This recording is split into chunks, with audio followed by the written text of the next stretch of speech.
Hello there. The UK economic recovery could result in a massive differential between haves and have-nots, all of it driven by Rishi Sunak's pandemic recovery package.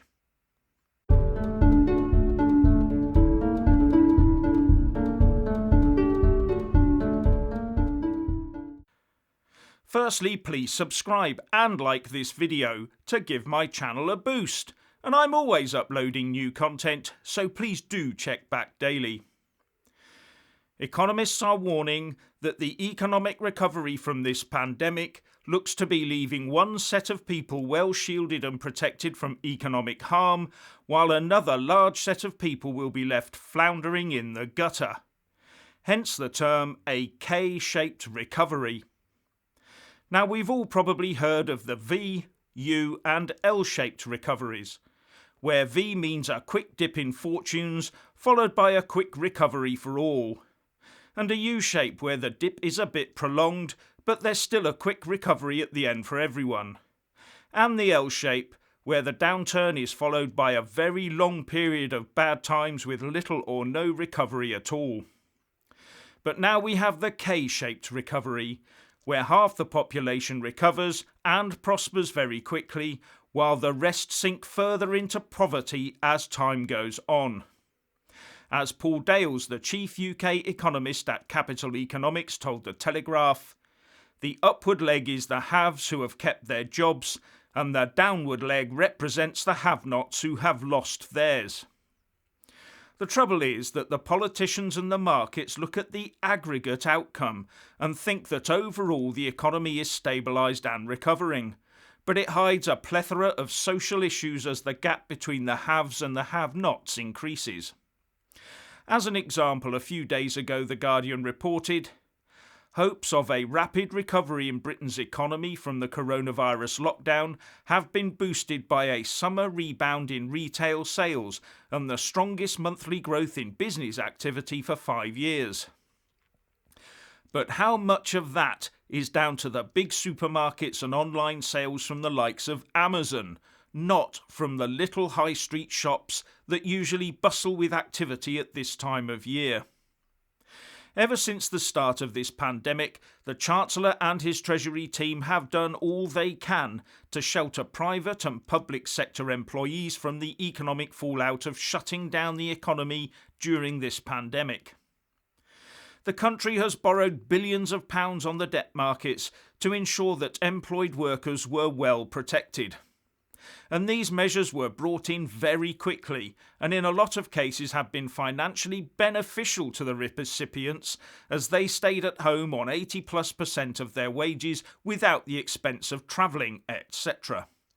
And all to try and stimulate a V-shaped economic recovery by having the workforce ready to leap back into action as soon as the factory doors could be reopened. But not generally for the self-employed and small business owners who were left for the most part to struggle through on their own. Self-employed lorry drivers and hairdressers and the like. Many of these people have now shut their doors and appointment books for good.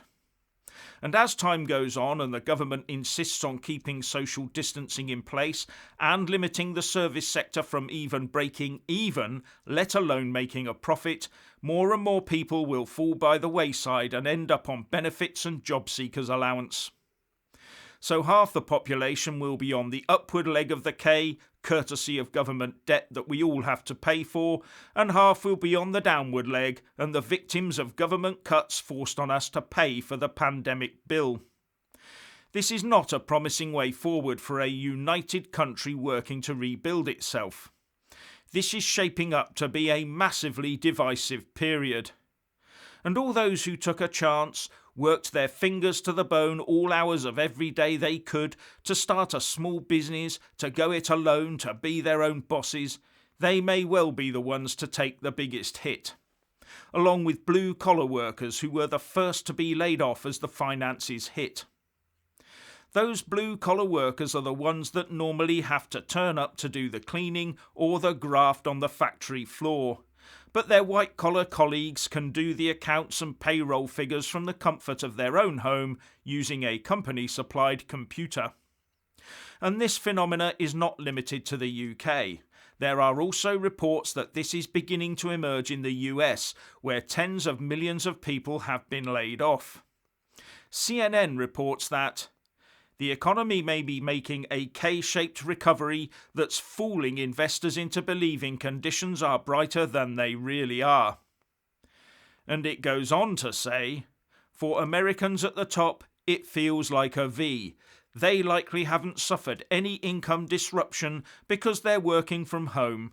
And between rising home prices and a rapidly recovering stock market, their assets are worth more than ever. It's not so rosy for the bottom half of the income ladder.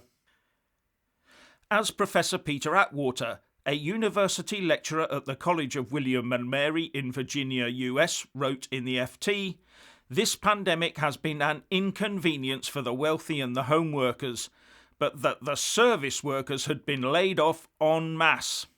And he went on to say, put simply, the haves are largely back to where they were before the outbreak, while, despite unprecedented fiscal and monetary policy action, the have-nots have even less.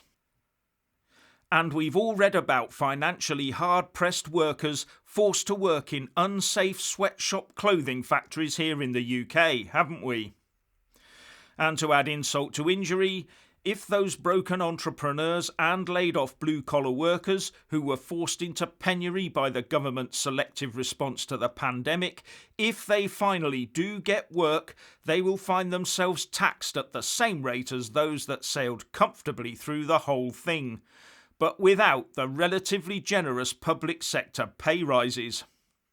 And I still remember Rishi Sunak right at the start of this process when he first announced these plans that the self-employed tax system will have to be adjusted after all this is over to pay for the little help he has given a few of them. And we all know that the taxman hates the self-employed for being able to take advantage of tax breaks for all the risks they take every single day to stay solvent. And then there's the fraud.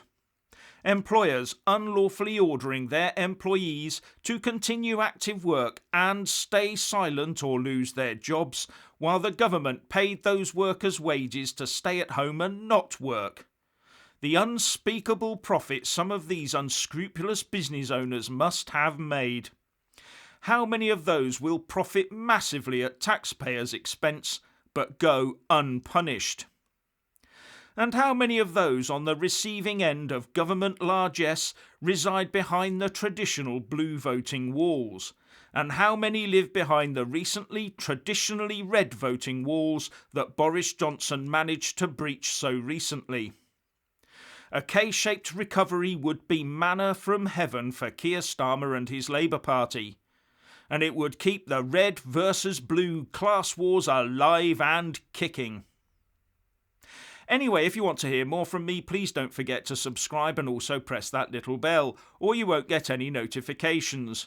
And if you want to see more of me, buy a mug with my mug on it. So what do you think about all of this? Please share and comment, and thank you for watching.